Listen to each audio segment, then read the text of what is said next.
Good morning, this is Jack from Charting Markets, and this is the pre-market webinar for the morning of Monday, the 7th of July. My disclaimer, I do this for educational purposes only. I'm here to share my technical analysis with you. I hope you can take some what I'm doing, learn from it, transfer it to your own charts. I'm not here to wish you trading signals. This is a video for paying subscribers at chartingthemarkets.substack.com. and it's published on YouTube after a delay of 24 hours. All right, one announcement. Sorry, I was kind of busy at the weekend. I didn't manage to get the bigger picture webinar out last night, so I'm actually going to do them this week on Monday and Thursday. And actually, I think that's a good day to do it because Wednesday is the 9th. And what's the significance of the 9th, you wonder? Well, that's the end of the 90 days. On the trade delay, and the news was circulating over the weekend that Scott Bessent said that any countries that haven't made deals, and I hope the Penguins are aware of this certainly, and also that US base that was tariffed. But I mean, any countries that haven't made deals, apparently the tariffs are going to go straight back up to where they were on April the 6th. That could make this a very interesting week. All right. Another thing to mention is you may have read in a couple of places that the week after Thanksgiving tends to be weak. That's horseshit. Complete rubbish. I've got the stats for this week as 57% bullish today, 57% bullish tomorrow, 62% bullish on Wednesday and Thursday, and 71% bullish on Friday. We've got a significant bullish lean every day this week. It only really counts as a really significant bullish lean on Wednesday, Thursday, and Friday, but nonetheless, historically, this idea that it goes down the week after Thanksgiving, I'm not showing a shred of evidence for it. But this tariffs thing is a big issue. And we will see how that develops today. But obviously, if a whole load of tariffs go up, particularly on the European Union on Wednesday, then, well, things could get pretty interesting. So we'll see how that goes. So be wary this week. That might come back to bite us in the arse. All right. In the meantime, we don't have any negative divergence on ES. We don't have any negative divergence on NQ. We're holding above the weekly pivots on currently all of them, including YM.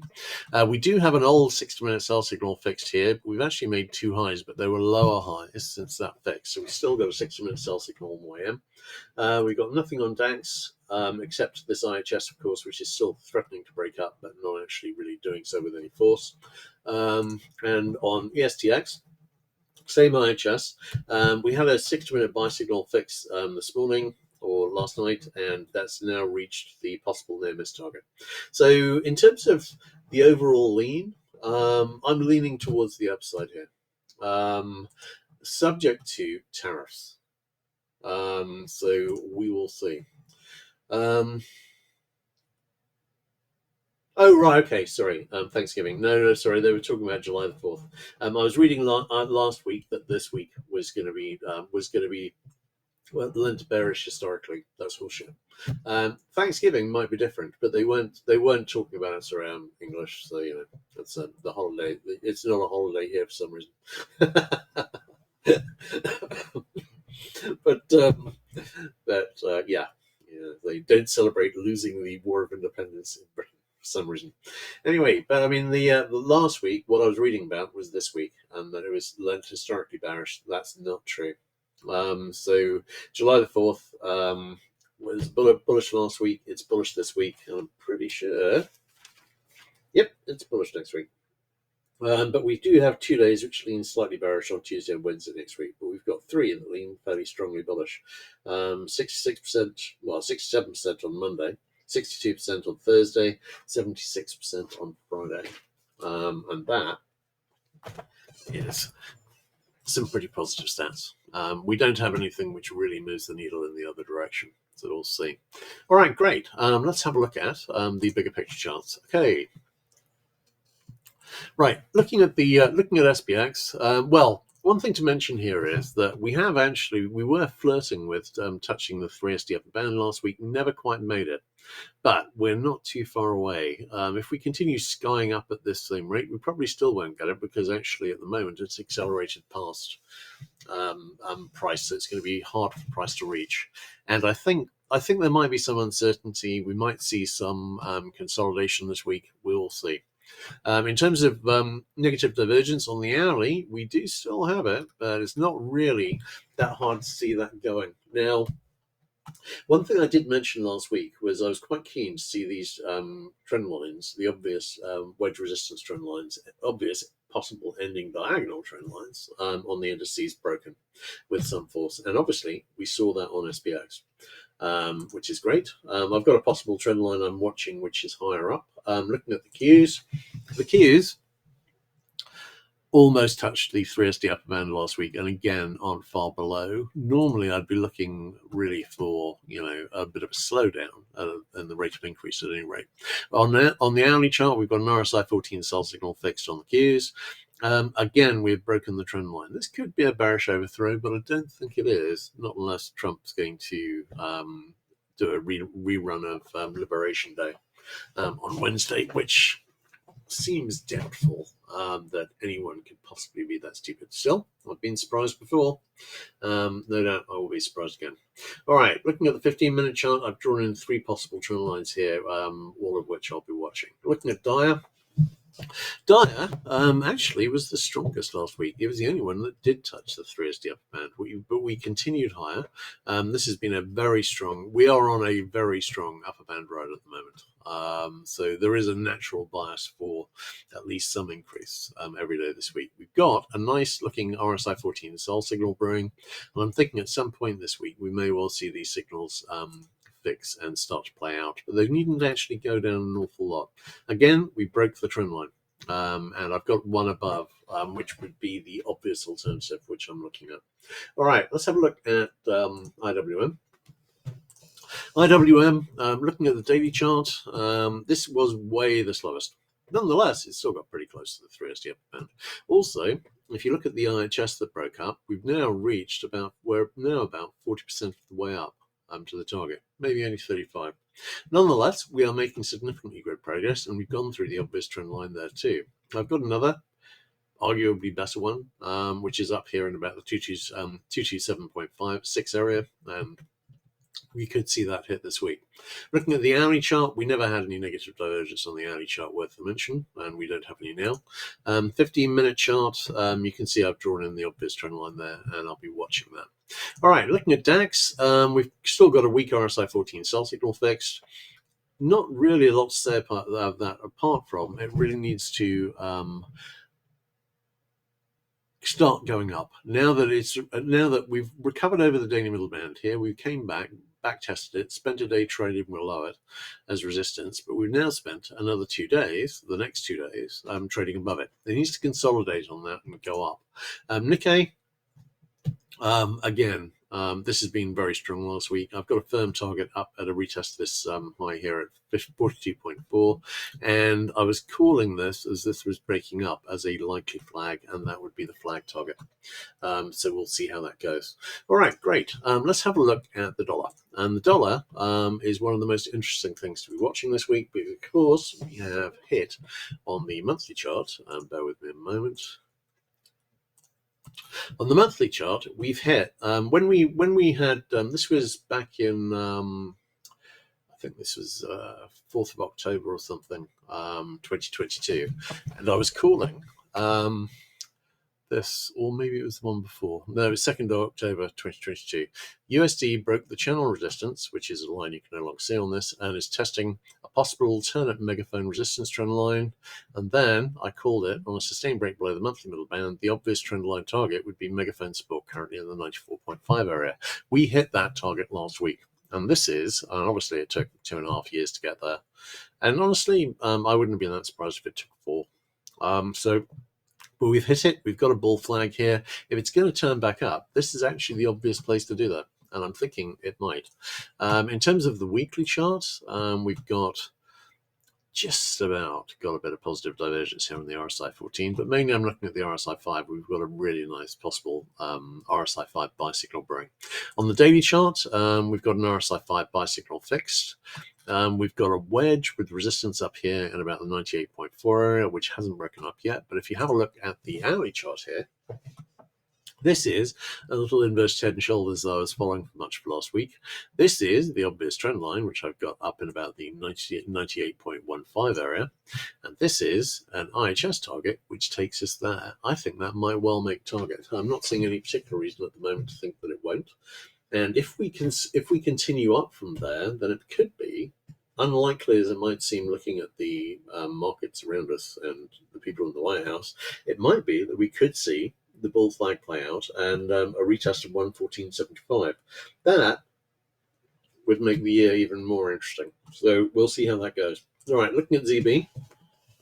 Nice wedge, broken down, kind of looks like a bull flag at the moment here though, so I am wondering about a possible retest to the high. I would note that I haven't marked it in because it wasn't as obvious when I didn't think we'd made this lower low when I did it earlier, but we've got a possible weak 60-minute buy signal brewing here. Looking at ZN, doesn't really look like a bull flag here, but it could be. We had a little double top which made target. We'll see how that goes. All right, looking at the bigger picture charts on those. Sorry, I know two of the most important things at the moment for just gauging the market generally are bonds and the US dollar. So I'm watching them with interest. Here, we've got a falling wedge here on TNX, and that is now breaking up. And TLT, I don't think, however, will be breaking down from the wedge yet, but it might be. But I don't think it opens up. It might be testing it when we get the market open today, but I've got a wedge on TNX I was expecting to break up, and here's the wedge on TLT that's going to break down. Could these both retest their respective lows and highs as part of a reversal process? Yeah, they could. So be aware of that. And really, looking at ZB, that is actually the obvious thing, next thing for it to do. Okay, CL. Still looks kind of like a bear flag. We're holding the monthly pivot as resistance. I'm watching that carefully. If we can break and convert the monthly pivot to support, then we could see significantly more upside. But at the moment, it doesn't seem to want to do that. So we'll see. HO went above the weekly pivot and the monthly pivot. No current divergence. This could be a little double top. I'm leaning towards the downside on all of the oils as long as the monthly pivots hold on RBOB and WT. I'm not seeing much reason for them to be going up, but obviously, as I mentioned, I have been surprised before. All right, NG. NG, we had a little double top bottom here, potentially, and we went further down. We formed this very nice falling wedge that's broken up, and we got a potential double bottom here. I'm thinking this might well try and break up. And if it does, then we'll see whether it can get past the monthly pivot. If it can, then I'd have the target up here at about the 3.85 to 3.9 area. We could see that happen. Wouldn't surprise me if it just continued down though. All right, metals. To your question, George. I don't know.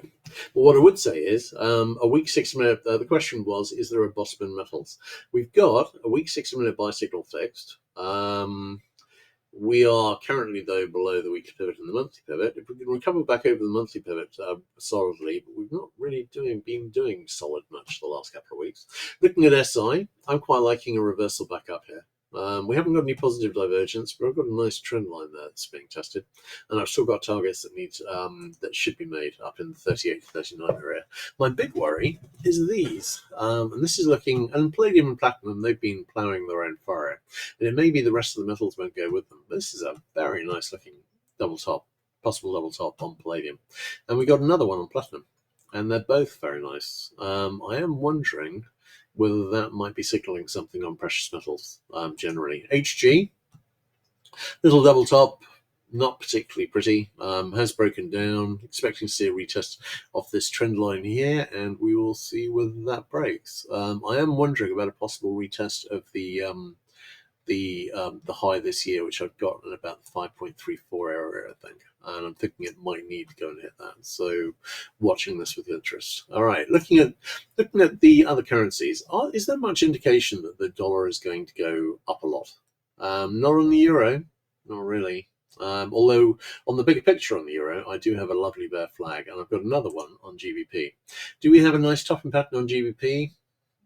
So you'd notice. I mean, it could be that both of them could come down to the biggest support levels, down at 1.145 on the euro, and down at 1.337 on GBP, but at the moment I'm not seeing anything that resembles the stopping pattern.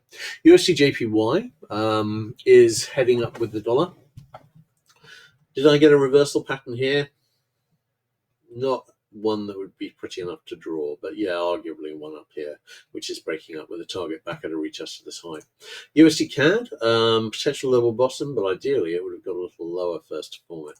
Australian dollar is possible topping action. The nicest topping pattern I've actually got is on NZ, but as that's actually 0% of the dollar index, I'm not really taking it as a big indicator. But we've got a nice looking little head and shoulders here, which is broken down with the target in the 59,300 area. So we'll see how that goes. Looking at KC. KC, this looks as though we're going to break up into at least a short-term rally soon, and we have got a 60-minute buy signal fixed already. SB, I've got a really nice falling megaphone here. Although it's become less nice over the weekend because for some reason last week's points have been rearranged. So it's not nearly as nice as it was when I was looking at it on Sunday. In the meantime, we've got a 6-minute buy signal. It's reached the possible near miss target, and we will see how it goes from here. But I've got main resistance up here in about the 16.55 area. Can it get back over it and break over that trend line? CC.